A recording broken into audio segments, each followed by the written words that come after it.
Diyal Singh, the Chief Medical Officer, Dr. Roshan Parasram, and the Minister of National Security, the Honorable Stuart Young. The Minister of National Security, the Minister of Health, the Honorable Terence Diyal Singh, will provide an update on COVID-19 in Trinidad and Tobago. Minister of Health. Thank you very much, Minister Cox. Good morning. Good morning to my colleague, Minister Young, and to the Chief Medical Officer. Good morning, ladies and gentlemen of the media, and to the wider viewing and listening public. Today is one of those days that I wish never existed because of developments worldwide and locally. I wish I did not have to tell the country that the world has now seen its 10th millionth case. 10,294,019 cases. I wish I didn't have to say that.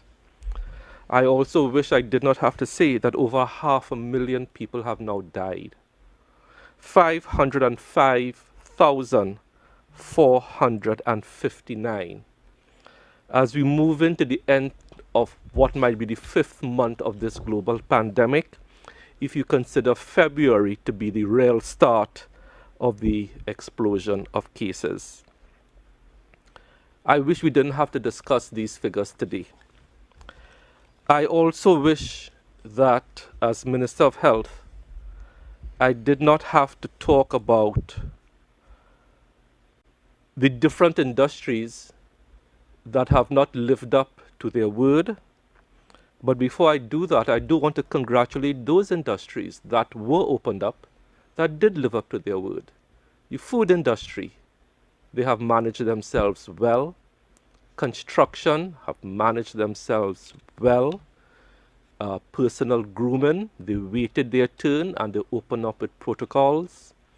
I continue to say the doubles vendors are my heroes. They waited for their turn to open up and they did well. Places of worship waited their turn to open up and they have conformed to all the protocols. So every single industry that waited its turn and that worked with the Ministry of Health by supplying us with their protocols have done well. Between Saturday and last night, both Minister Young, myself, and I dare say the Honorable Prime Minister, we have been monitoring what has been going on in bars and so on.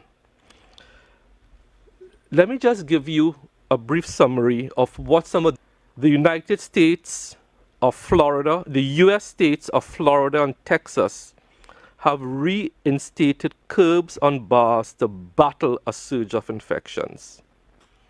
The head of the European Commission has warned that no country will escape the pandemic until it has ended everywhere. We are in the midst of a global pandemic, and whilst we have done well so far, we cannot allow one industry to send us back to the dark ages. And let me explain why. We are currently in the midst, through the Ministry of National Security, in bringing back our nationals by the hundreds. They are occupying our quarantine facilities, and if we have positive cases, they will occupy our medical facilities. If we continue to conduct ourselves in a way that breaches all the public health measures we have put in place, it means our hospital system becomes overwhelmed. We may have to stop allowing nationals to come back in because we will need those facilities to treat with community spread by the hundreds and the thousands. At earlier press conferences, I indicated that as we move from treating cases, especially from 115, 116, 117, and we move to reopening of the economy, we did state that the baton has now been passed to the public. Minister Cox, you may remember those statements. We said clearly the baton has been passed to the public and to industry. and every industry, bar one, has responded magnificently. The Minister of National Security will speak to the specific measures that we have been discussing, that we have advised the Prime Minister on, and the Minister and the Attorney General as it relates to bars. I just want to say that I am personally disappointed with this one part of the reopening, which has the potential to erase every single gain that we have made. We took a decision not to open up party boats, Minister Young. You may remember that. But what is happening now is probably worse than what we anticipated with party boats. So how could we justify it? So we have to put in some measures. And at this point in time, I just want to say to Trinidad and Tobago, we are all in this together. We want employment. We want business to start back. We don't want to curtail business activity. But as we discussed on Saturday, the reports coming from Maracas, from Barataria, from Chaguanas, from Rio Claro, and Tobago, those reports have not been good. People continue to operate in a manner inimical to the best interest of Trinidad and Tobago.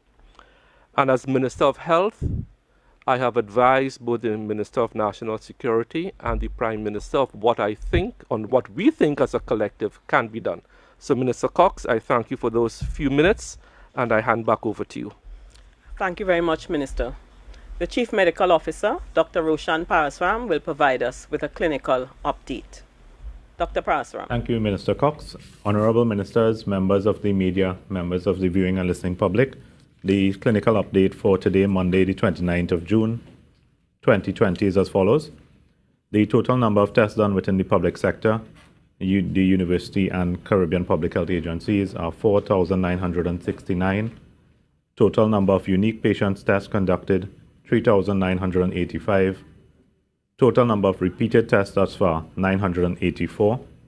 Total number of community tests, 1,804. So we now include the private sector.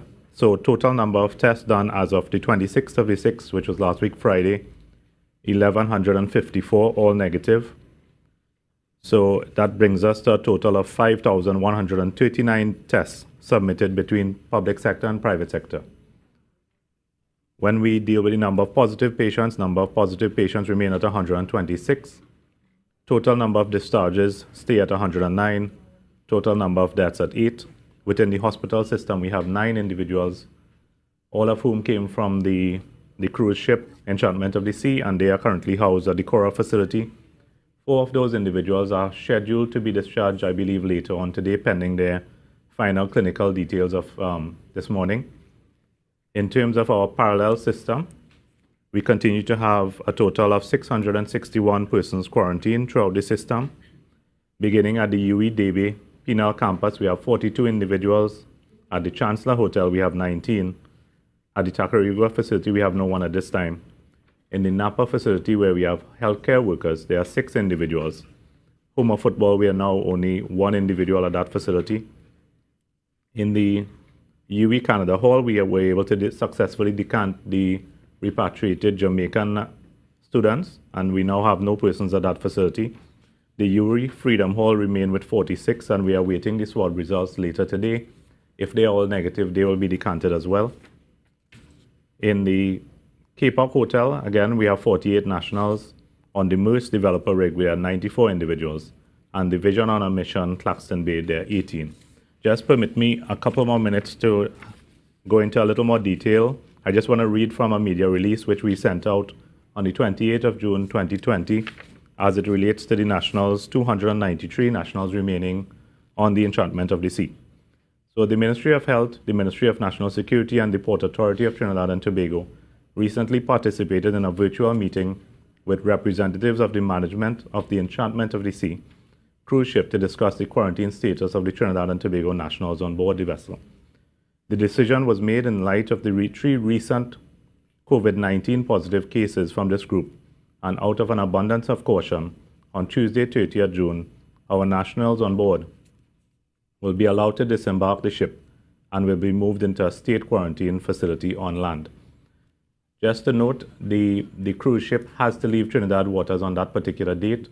Otherwise, we would have had the option to retain them on the vessel. This is to facilitate the continued monitoring of these nationals. The nationals will be held in quarantine for a short period of time, where another round of PCR tests will be conducted during this week.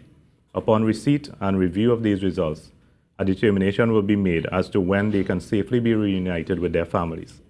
The MOH, Ministry of Health, empathizes with the plight of these persons at this time, but advises that steps are being taken to ensure the continued safety of these nationals, their families, and the population at large.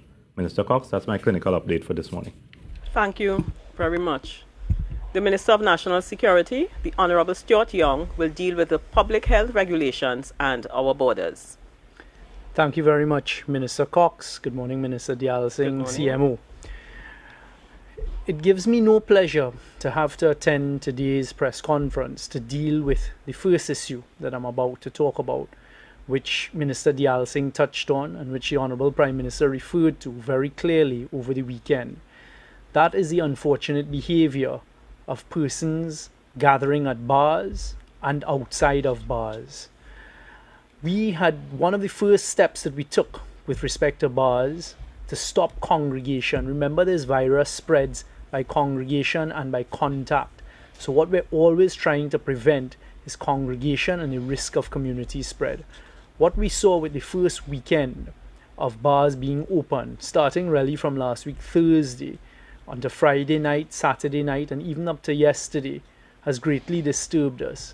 We've sought the advice of our medical public health experts, and we've received the advice. And as Minister Dial Singh alluded to, the Prime Minister himself and myself have conferred, and I'm announcing here today that the regulations will be amended during the course of today. In fact, I've just approved it, and we're currently waiting for the Prime Minister's sign-off. Bars will now be allowed to be open from 8 a.m., but will have to close at 8 p.m. This is the first step. A warning was given over the weekend by both the Prime Minister and Minister Dial Singh. We have taken this step to give another opportunity, not so much only to the bar owners and operators, but more so the patrons and the persons going to the bars and congregating on the roads, pavements outside of the bars.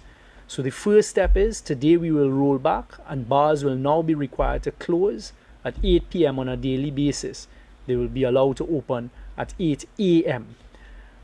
We are reminding persons that the congregation of people inside of these areas, these bars, is limited to 25, but also outside, more importantly in the public spaces, persons are not allowed to gather in groups of more than 25.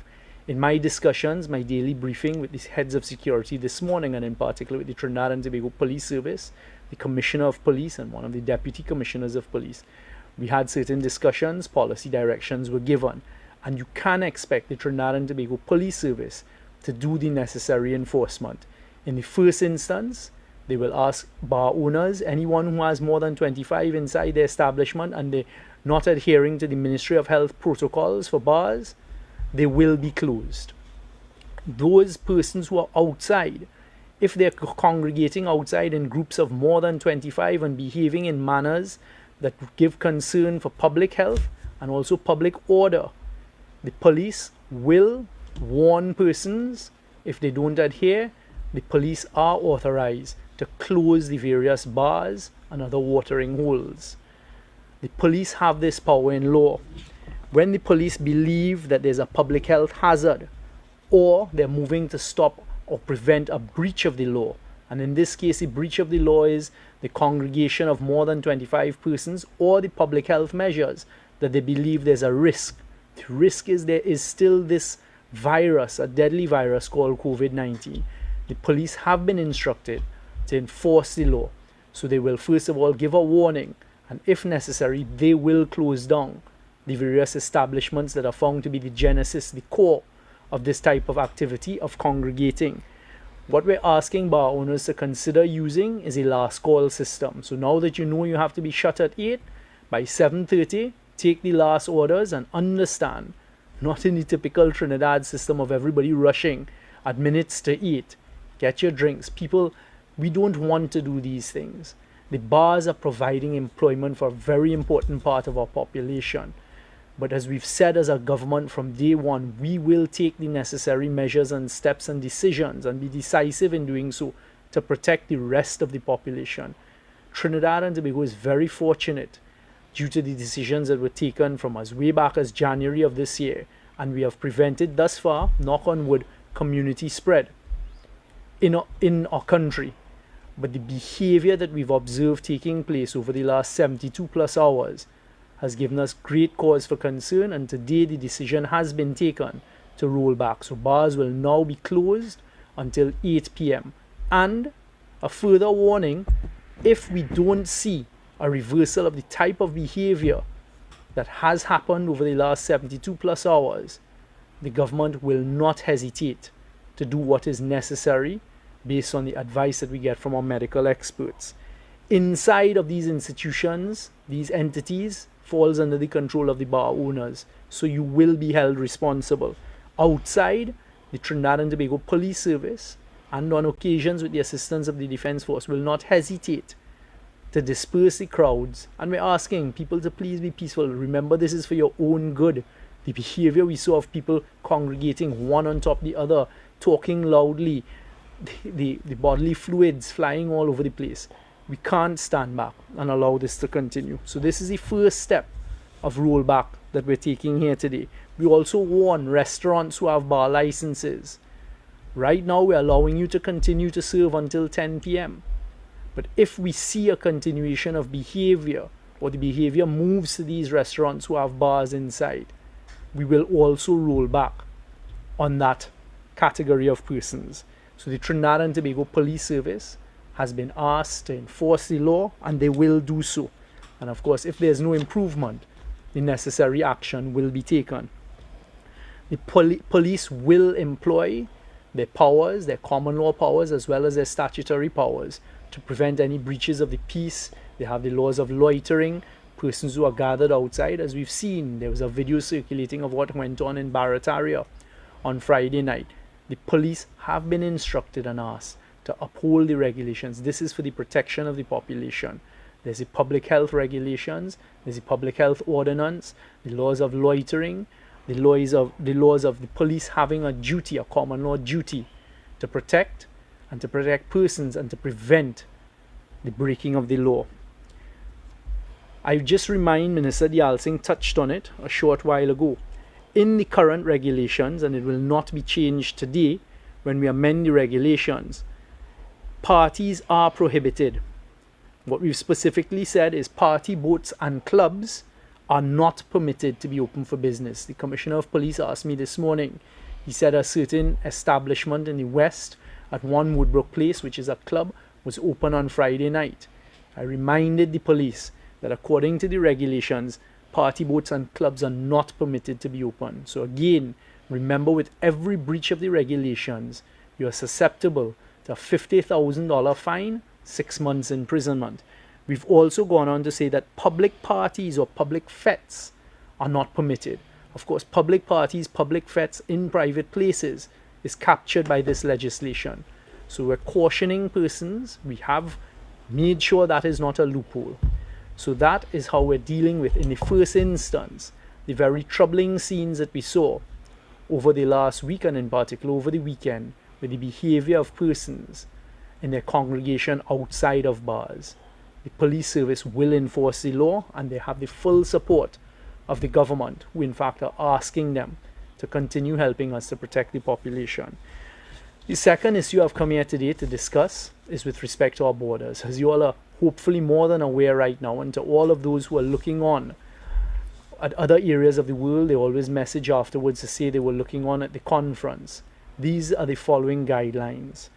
We are bringing back the students from Cuba, or at least offering them the opportunity. They're being granted exemptions to come home, or students who are in Cuba, because there's a flight that is being put on by Caribbean Airlines to assist the Cuban government. So we're using that opportunity to make the offer to our Cuban students and other nationals who are in Cuba to come home. Remember, the balancing factor here is what Minister Dialsingh just talked about. It is the number of rooms we have, the number of spaces we have for state quarantine and the limited state supervised quarantine that we're doing. So that limits our numbers that we can bring back at any point in time. We are also reaching out to the students who are in India to tell them that they're being granted exemptions to come home on 2 conditions, or 3 conditions rather. 1, they must indicate to us their flight pattern, how it is, their flight schedule, their itinerary. 2, when it is they expect to get here. And 3, that they must understand that they will be subject to quarantine. I think by now everyone who comes to Trinidad, all our nationals understand they're going to be subject to the strictest of quarantine measures, but the very professional quarantine measures under the Ministry of Health, the Chief Medical Officer, with the support of National Security. We are also looking at the numbers of other persons who are in the region who have been out there and stranded for the last few weeks and months.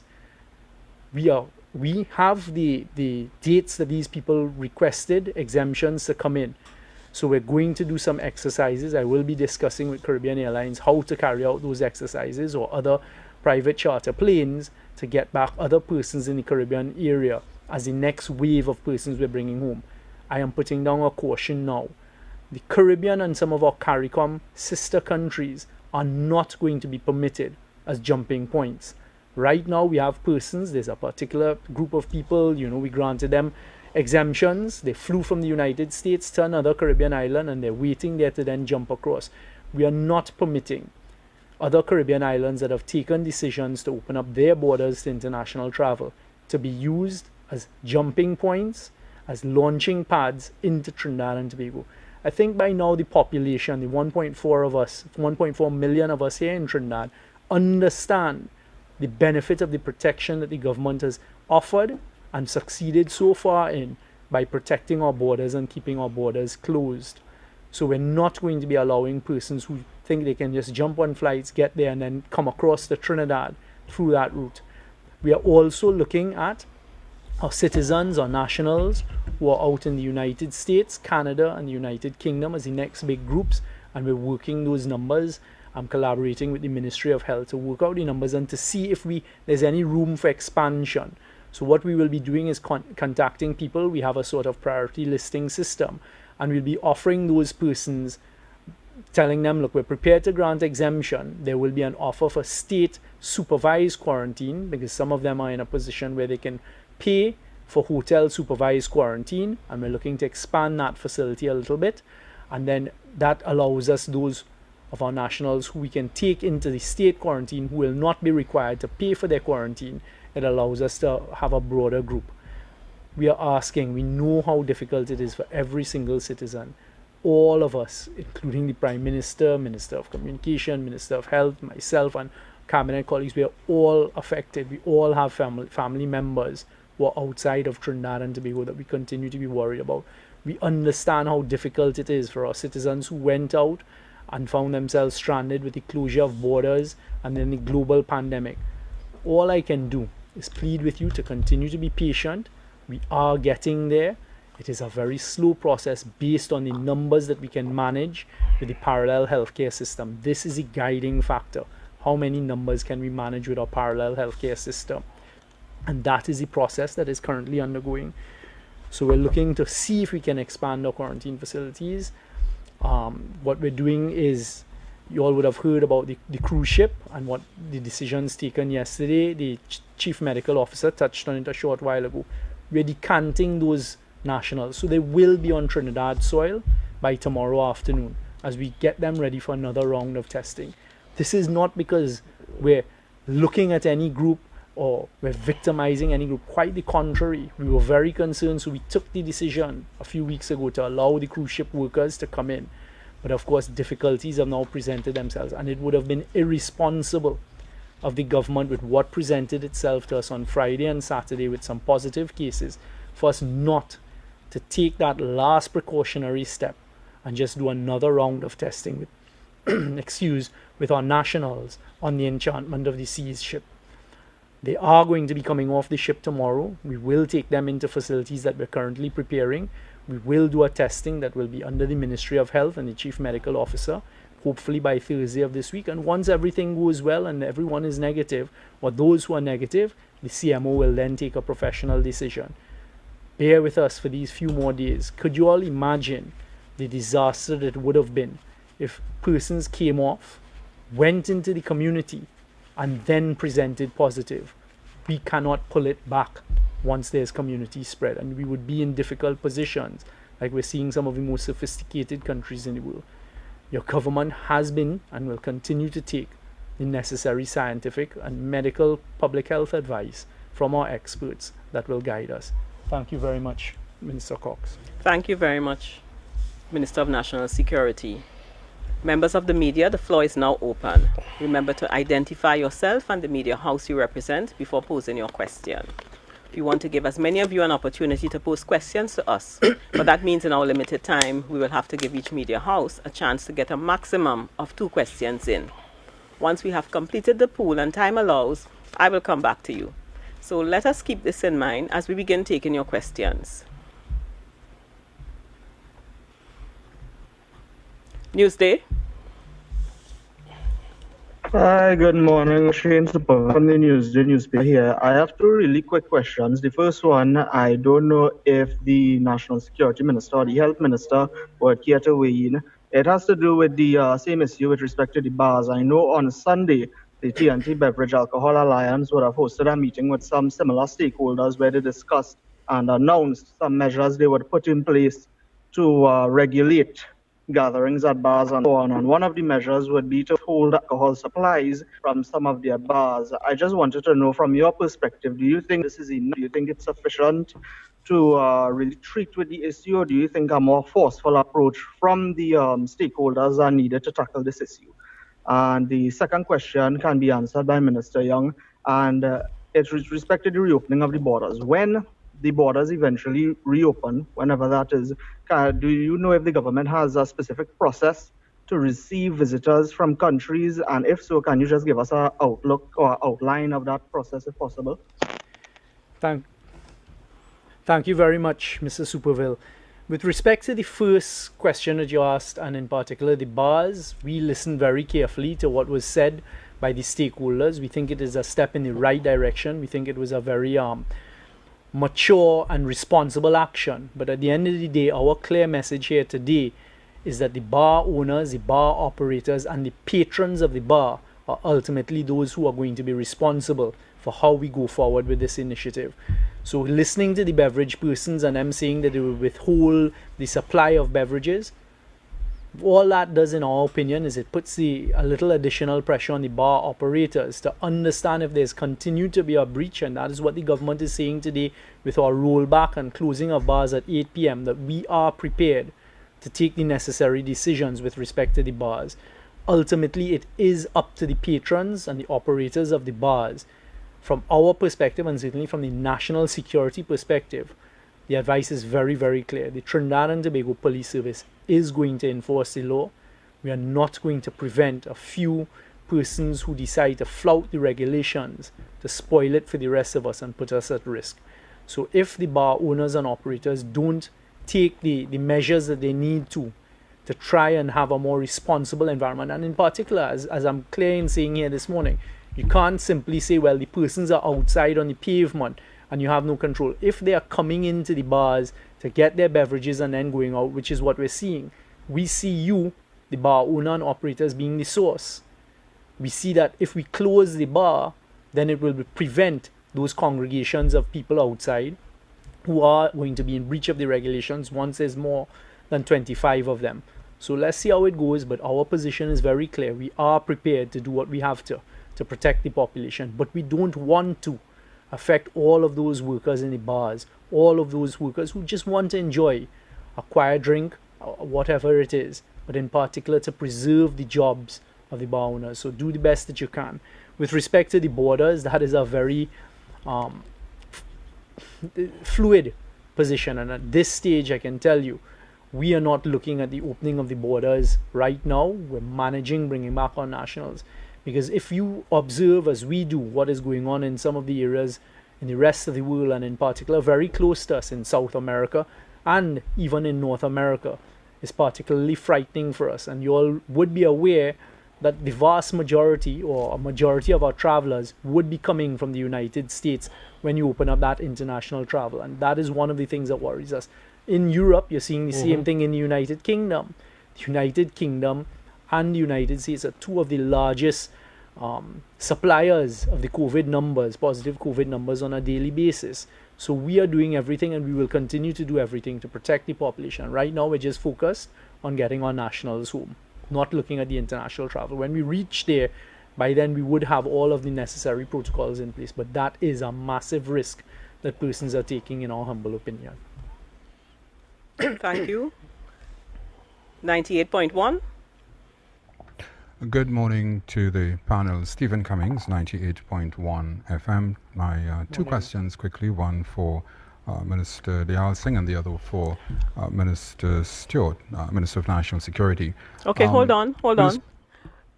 You're a bit low. We'd like to get some more volume. Not hearing you clearly. Could you repeat the questions, please? Hello? Right. Yes. Good. You hearing us? Yes, loud and clear now. All right, okay, thank you. I know we have been having some audio problems a little earlier on. All right, my two questions quickly, one for Minister Dayal Singh and the other for Minister Young. Minister Dayal Singh, I take the point of us, being a small population and perhaps not having the critical mass of cases, but COVID cases. But do you believe we should, in fact, be involved in an aggressive clinical COVID vaccine trial program? It's currently being done in many other countries, that race for a COVID vaccine, almost like a competition, one might say. And Minister Young, we talk about, keeping the borders closed and monitoring what's been happening. But we have been seeing the continuous inflow of, albeit in small numbers, of Venezuelan nationals. I think just some hours over the weekend, we've had about 11 to 12 Venezuelan nationals who came through by whatever means. That obviously continues to pose a threat to us as well. And I'm wondering, what else can the ministry do to avoid those kinds of loopholes? And I know we've been talking about our borders being porous. Thank you. Okay. Sorry. Minister of Health, you go first. Thank you. So both the CMO and I will chime in on the COVID clinical trial program for vaccines. So I'll let the CMO go first, and then I will come in. CMO? Okay. So as it relates to vaccine trials in general, you tend to see that we do it in larger populations in the first instance. And Professor Carrington would have been on the program a few weeks ago discussing all the vaccines. I believe she said over 100 vaccines in trial at one point or the other, and there are about 3 front runners as we go. The problem with small island developing states is having the infrastructure, one, to deal with adverse reactions and to pick up adverse reactions as they occur and deal with it in a manner that is befitting the vaccine trial. So it is very difficult for a small island developing state, to be honest, to be part of such trials unless we have gone our way into phase 4 of those trials where there's some degree of certainty that the adverse reactions will be to a minimal level. So even if we are to go, it normally comes before the Ethics Committee of the Ministry of Health as a proposal for whoever is running that trial in particular. But the main issue is, for smaller countries to participate, one, we have a smaller group of people that are willing, and of course, managing the adverse reactions are generally problematic.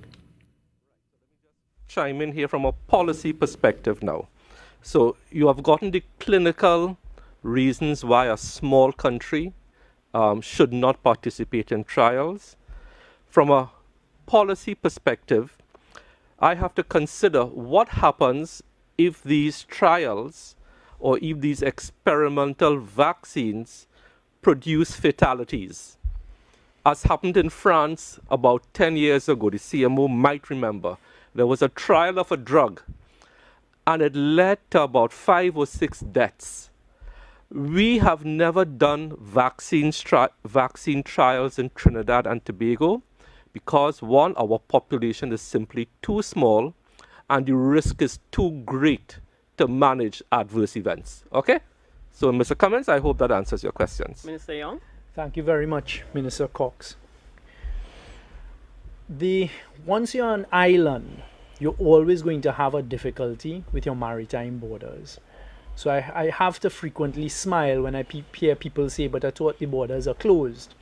I wish it was as simple as just pulling a fence around the island. It would certainly make life a lot easier. You all would recall, even before COVID, there was always this potential. In fact, I was reading in the BBC recently, in England as well, once they have good weather, you have people coming across in makeshift rafts from mainland Europe. But you're right. The good news is you are seeing the benefits of the increased border patrols, the increased border protection, and we're picking up and we're intercepting persons coming across. In my discussions recently with our Trinidad and Tobago Defence Force and the Trinidad and Tobago Police Service, I have asked them to implement the following additional measures. We are finding persons transporting illegal migrants on land. So a maxi driver or persons in panel vans or even in cars when they're being pulled over and the immigrants inside are illegal and have no authorization to be here. Because remember, everyone coming from Venezuela, even before COVID, required a visa.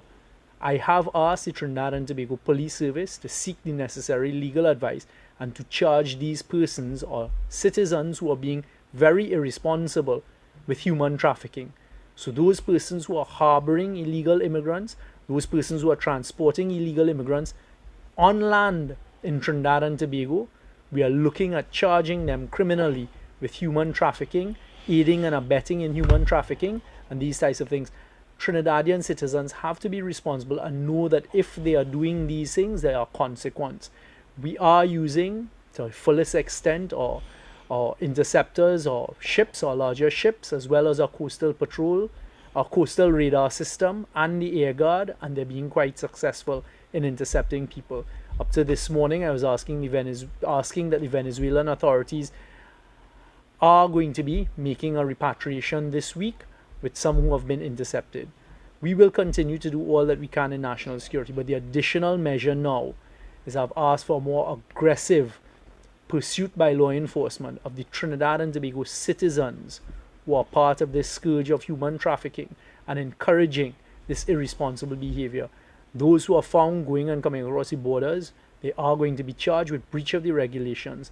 But I've also asked that we look in particular at human trafficking and any other criminal offense that can be brought to bear on these persons to send the signal that there are consequences to this illegal behavior. Mr. Cummins, let me just finish off the answer on drug trials. I spoke to the one in France. I called it up here. It was 2016, where 6 people were hospitalized and 1 died. And let me just give you the words. They called it an astonishing and unprecedented reaction in the brain. We cannot take those chances in Trinidad. We don't have a culture of doing these things. We don't have the resuscitation capacities if something should go wrong. So I hope that further answers your question, sir. ACP News. Hi, good morning. Priya Bihari, ACPnews.com. Minister of Health, a short while ago you said that in the quarantine system we have 406 beds and we are going to use 75% of that, which is 304. The CMO said that we now have 661 people in quarantine in Trinidad and Tobago. Can you just give us an idea about those figures and those beds, and is it that if we need more bed spaces in terms of that? And secondly, to the CMO, I've been asking about these gray areas, and ACP has got more requests in terms of sporting academies, for example, people who do these sports like hockey, cricket, football, and in community centers. They want to observe the proper protocols, but they are saying that they just want to get some more guidance in terms of whether they can have these sort of academy going on during this time when school is out. Thank you. Thank you, Priya. So what the Chief Medical Officer and myself discussed this morning, and we have agreed upon moving forward, is that we'll be using the Couva Hospital as a quarantine facility. We could probably put about 200 there. Then we have capacity at Balandra. We have capacity at Sangre Grande. So we have worked out the figures and we have capacity. And it speaks to the policy we have been engaging in so far, in not opening the borders and bringing back thousands of persons. If we had done that, we would not have been in this position of luxury, where we are faced with having to quarantine roughly 295 persons on land. So it speaks to what we have been doing in a very measured way, and now we do in fact have the capacity at the flick of a switch to quarantine over 295 persons on land. So I hope that answers your question. CMO? Yeah, so just to conclude what Minister started, when I did the report this morning, we would have indicated that on the MERS developer rig, there were 94 individuals, and on the enchantment of the sea, there were 292. So that's roughly 400 out of the 661 that are quarantined on larger vessels outside of the normal quarantine sector. In terms of the gray areas, what I suggest is that they write to the Office of the Chief Medical Officer for clearance, which a number of agencies have done this thus far in terms of giving guidance. So you can either submit your protocols directly to my office. You can use the email cmo@health.gov.tt. Email me directly and we can have a look at your protocols if you have one, or suggest which guidelines you can adapt if need be. Okay, thank you. Before we move on, Minister of National Security, some persons online want to know if it is necessary to open bars from 8 a.m., why couldn't it be later? And just clarify 8 a.m. to 8 p.m. Thank you very much, Minister Cox. That was actually one of the difficult decisions. My personal view, which has absolutely no place in this, is no, it's not necessary to open a bar at 8 a.m. in the morning. I had a colleague who was telling me 5 a.m. in the morning. I said, absolutely not. That is not something I can encourage. We have allowed the opportunity for bars to open at 8 a.m. because we wanted to allow people to get back out to work and just to have that opportunity. We understood the psychological effects, the wellness effects, and this type of thing. I am hoping that people are not frequenting, the vast majority of people frequenting the bars at those hours. But the decision was just taken to go at 8 a.m. because normally businesses are allowed to open at 8 a.m. There's some bars that also serve food.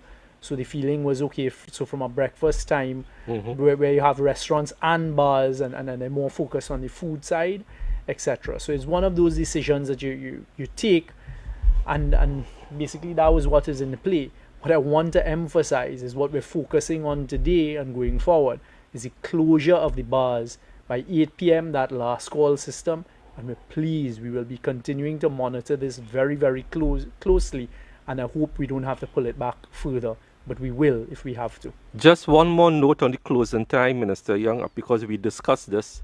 We'll be asking the police, even though bar doors are closed, we know that some bars are closing their doors and are still encouraging patrons to be inside. We know that is going on. So we'll also be asking the police, once you start to see cars, imagine seeing 15 cars outside a closed bar. You know something is going on there. So we are just appealing to people. We do not want to shut down bars. We want the employment to go on. We want the economic activity to go on. We want all that to go on.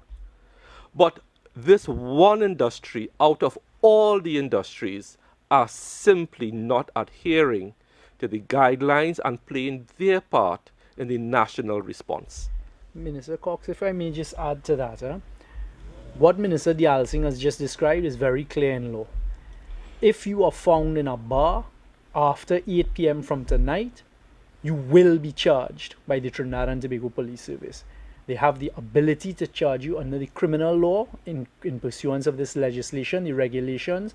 So the bar owners, bar operators, as well as anybody who's inside will be charged. And it's not only seeing your cars outside. We are smarter than that. We've been monitoring it. We know that there are also people who are allowing people to park somewhere off and taxiing them in. We will do what needs to be done, and the Trinidad and Tobago Police Service will enforce the law. Thank you. Thank you. 91.9.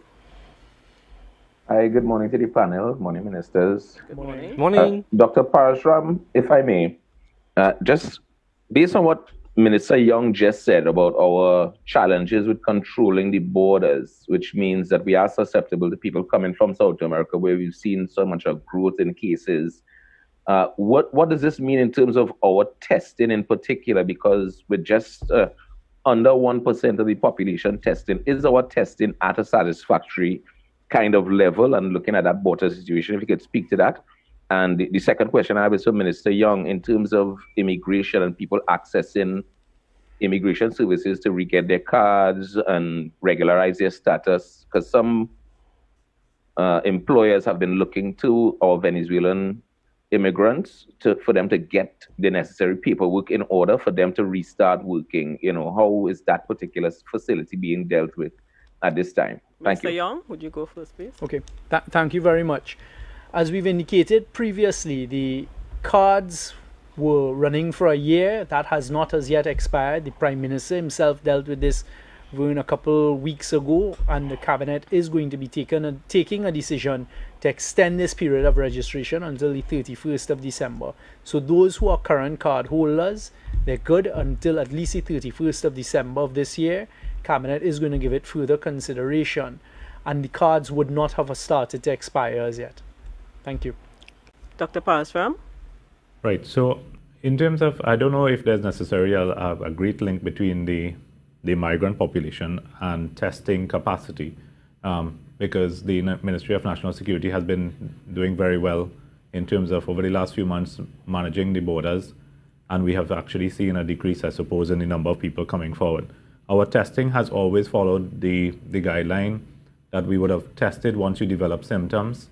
There's an alert, of course, in the county of St. Patrick in particular, for the CMOH office to look out for individuals presenting possibly migrants.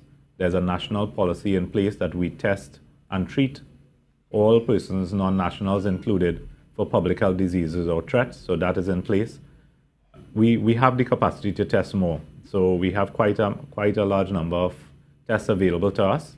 But the benchmark we use is, of course, the number of viral illnesses that we're seeing coming into our facilities. We can't usually reach out outside of our health facilities to go to persons' homes and do testing. So what we are advising, again, is for persons who have symptoms to come in. Later on in the week, I will identify a few health centers, one health center per county. That person can actually go in and actively have tests done. I'm just putting together that list over the next couple of days, and that will be announced later on in the week as well. So I think the testing capacity so far is in keeping with the amount of viral illness that is presenting. And even up to this morning, discussing it with the CMOHs, they are saying that the numbers are extremely low of people actually coming into the facilities. So the numbers remain low. So the testing is proportionately low as compared to the number of viral illnesses coming to us. Let me just decorate what the CMO has said, because it's important what Vern has raised. The CMO actually brought the graphs at this press conference about 2 weeks ago to show the precipitous decline in all acute viral illnesses. I myself have been checking with GPs throughout the country, and GPs are reporting that but not absolutely, basically no one is coming to their offices with acute viral illnesses. So therefore no one is symptomatic. Therefore the testing is not a reflection, well, the testing is a reflection, of acute viral illness, which includes the symptoms of COVID. So because of the public health measures, hand sanitization, all these things are working and are keeping down and suppressing all acute viral illnesses. Thank you. Thank you very much. Guardian Media Limited.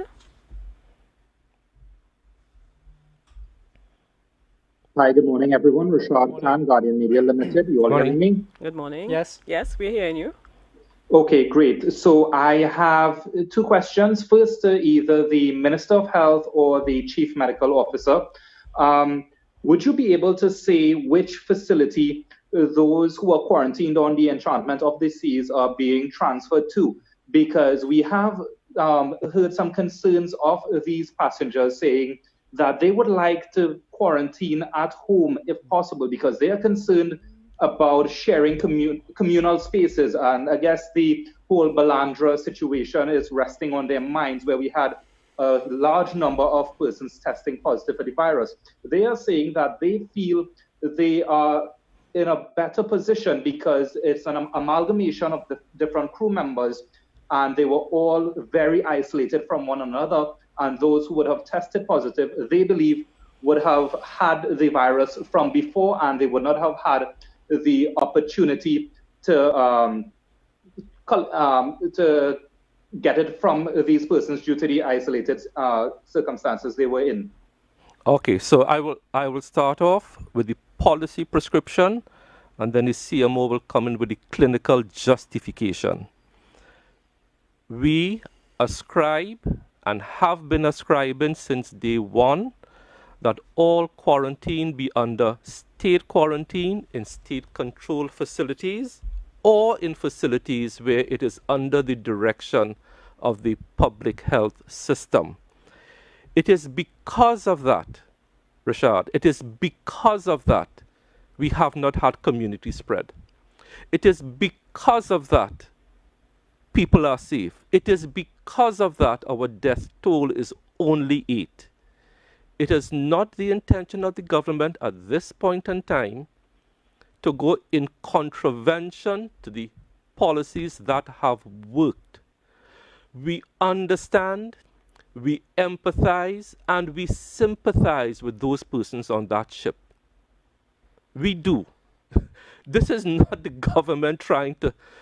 I saw in one newspaper it is being called political. This is not political. This is medical. This is medical, not political. We empathize with these people, but for the safety of their own families. What happens if one of those persons turn positive in a family setting and infect their entire family? Unknowingly, then the family goes out into the community, the supermarket, and all these things. And then you have while community spread, or they go into a bar. Rashad, as a government, we have to make very, very difficult decisions. And I congratulate you for advocating the views of the persons on the cruise ship, but we have a wider responsibility to the nation to protect not only those cruise ship persons, but 1.4 million people, Rashad. And I urge the media, continue advocating, continue getting their views. But we are going to stand by our policy that all quarantine has to be state-run quarantine. I think CMO has a part of that question. Yeah. So I think Minister answered the question. It's just really to add, in terms of the testing, we really want to have, as I noted, the vessel has to leave Trinidad waters. If they were able to stay with us a few more days, we would have done the last round of testing on board. However, unfortunately, they have to leave the waters. So we will bring those persons on board to a state facility for the reasons Minister outlined. We can't send 300 individuals to 300 households around the country, different places, and hope that none of them become positive. We have to have them in places that are within our control. If any of them become positive, of course, then there won't be a risk to the community in general in Trinidad and Tobago, and we'll be able to manage it much better. So we're just asking them to bear with us for a few more days. We will bring you on land. We will test you within a couple of days later on in the week. As soon as we get the results and they're all negative again, they'll be able to return to their families safely. Thank you. I think Rashad had another question. Sure. Go ahead, please. Yes, I do. I just want to correct or just make a clarification on one thing you said there, Minister. When you made reference to the media, by us bringing to light concerns of citizens, it does not necessitate that we are advocating for them, right? But my second question is to Minister Cox. Now that we have seen the number of persons being allowed to gather is 25, can you say when or if we would move away from this virtual press conference and back to the way we were having press conferences before? Well, I still have to get advice from the Ministry of Health, so I go over to the Minister of Health. And we will give you that advice in due course. We are still trying. We are still trying, Rashad. We are in the middle of a global pandemic. The less congregation we could have in tight spaces, the better. Please understand, we have reached 10 million cases of COVID. 500,000 people have died. The fact that Trinidad and Tobago has done so well, as I said last week, we have moved now from managing a medical situation to managing high expectations. Everybody's expectations now are so high that they want everything relaxed. The more things we can manage at this point in time, I think the better, but your question is taken and I will talk to the CMO about it. I can't make a policy decision on the fly. I'd just like to add, Minister Cox, just to remind the population on this point, the virtual meeting system and this virtual interaction has a lot of positives. In fact, our cabinet is still meeting on a weekly basis. Yes. Virtually, Finance and General Purposes Committee that I chair, that we have this afternoon, we continue to meet virtually on a daily basis. I meet with the heads of security and some of their officers virtually. It is a lot safer and something that we want to encourage. Just because we're not lining up the coffins in Trinidad and Tobago doesn't mean we should just discard some of these measures that have some serious health benefits to be gained. And also joint select committees of parliament, as even though they have less than 25 members, Richard, are still meeting virtually. So we really have to be careful how we open up things. The less things we can have people congregating, the better. Thank you. We are almost out of time, so I'm asking that questions and answers be to the point, please, at this time. Express. Hi, good morning. Morning. Just Alexander Bruswell from Trinidad Express, sorry. I was just trying to figure out two quick questions. While bars are a place of congregation, so are beaches. And while it was touched on briefly earlier, this weekend in particular, we saw most of our beaches being congregated. In fact, along the North Coast, lifeguards ended their shifts early because of this. And they were saying that they didn't have enough PPP or sanitizing agents. So part of my question is, what is being done looking at these areas of congregation, beaches and rivers? And is there a way of concerns of these lifeguards regarding PPE and preparation kits, basically? Additionally, while not illegal, the government, especially at the beginning on March and April, it had stated that price gouging will not be tolerated. So I was curious if there are any reports, information of price gouging. I'm asking this in light of there was a bill which went viral on social media from a particular restaurant which gave a 2.5% surcharge for PPE and health protocol costs. So yeah, those are the three. Okay. Minister Cox, I can deal with the second question first. And thank you very much for that opportunity. This bill has been brought to my attention last night and then this morning as well. And I've been asked to take a look into it with this charge that's being supplanted on the bill for PPE equipment. So that is something we're going to be looking at. COVID-19 protocols. Yes, and COVID-19 protocols. Yes. With respect to I can answer the lifeguard side and then pass over to either Minister Dialsing or the CMO with the health aspects of beaches and rivers. The lifeguards, we had a meeting last week between the permanent secretaries, the lifeguards and their union representative. The permanent secretary has told the lifeguards that any PPE gear that they need, please let us know at National Security and we will provide it. We are not going to be lax on that at all. So whatever PPE gear that is needed, including the sanitizers, etc., will be provided to the lifeguards because we do recognize the vital role that they play and I thank them for it. Okay, so let me tackle the issue of beach versus bar. Everything, as we reopen the economy, has to be what I call situation specific. In a bar, in an enclosed bar, you have people congregating close together, speaking loudly, over music, in close proximity to each other. That is a dangerous setting. A beach where you have strong natural breezes, wide spaces, the risks tend to be much different. That is why at the start we had advised maxi taxis to have natural ventilation. So think about a beach as being, once you are sensible, once you don't congregate on top of one another as we saw in beaches in United States and England, once you just apply basic common sense on a beach, you are going to be relatively okay. What is happening with the beaches, the one in Maracas especially, was that the bar became a flashpoint for a party atmosphere. People on top of cars, in your face. That is what makes it dangerous. But if you are on a beach with natural ventilation and you are relatively far apart, a couple feet, that is fine, as opposed to be a couple feet close in a bar setting. So it's situation specific. We just ask the population to use their good common sense, listen to all the advice that we give you, and I don't know if the chief medical officer wants to come in there now. No, I think basically it's just applying the public health guidelines as we prescribed and trying our best to have personal responsibility in keeping our families and ourselves safe.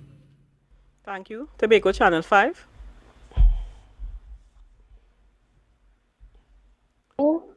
Hi, good morning. Morning. My question is in regards to a release that was recently put out this morning by Caribbean Airlines. I would just like to know, there are some announcements for flights from July 6th, once a week out of the US and Jamaica and so on. And I was wondering, is it that for when these flights are opened, is it that the nationals that are going to be allowed on, would they still have to apply for permission through the Minister of National Security to be allowed to come back into the country? Thank you very much for that question. I was hoping someone raised it. That is completely within the purview of Jamaica. You all would have seen that the government of Jamaica has taken quite a few very different decisions to Trinidad and Tobago. So they have decided that they're allowing international travel. Caribbean Airlines, after discussion with myself and the Prime Minister a few weeks ago, we allowed Caribbean Airlines to take dedicated aircraft up to Jamaica for them to service the Jamaican government. Those aircraft are being used out of Jamaica to service Jamaica alone. So to answer your question, any national who wants to come to Trinidad and Tobago will continue to need to apply for an exemption to the Ministry of National Security. The Minister of National Security is the one who will grant that exemption for the people to come in. And I want to re-emphasize the point I made a little earlier. We are not going to allow other CARICOM islands to become jumping points and springboards into Trinidad and Tobago. So what is going on in Jamaica and them having international flights, that's for Jamaica alone. Nationals can fly to Jamaica by all means, but understand you're not going to be allowed to use that as a springboard into Trinidad and Tobago. And once our borders are closed, you'll continue to have to apply for an exemption. And we are managing that process along with the Ministry of Health with the numbers that you heard Minister Dialsing and the CMO talk about this morning. Okay, I wish to apologize for those of you who weren't able to ask your questions because we are out of time. We've come to the end of today's virtual media conference. Do remember that the Ministry of Health and the Ministry of Communications are your only credible sources of government information on COVID-19. For those of you who have not been able to renew your identification cards because of the pandemic, you will be happy to know that the Elections and Boundaries Commission has extended the validity of national identification cards. Ooh. The EBC is advising that all ID cards issued by the Commission that have already expired, as well as those due to expire in 2020, shall be valid until December 31st, 2020. Please note that no action is required to be taken by holders of such cards to extend their validity. A notice issued by the EBC stated that this extension of the expiry date of identification cards is instituted in accordance with Registration Rules 31, 5, and 6 of the Representation of the People's Act, Chapter 201. And as we go, please be reminded that we must be disciplined and follow the public health guidelines to ensure none is rolled back. Now is not the time to become careless and return to the way we did things before COVID-19. We have done very well up until now, but remember, the reason for our success is our well-thought-out public health strategy.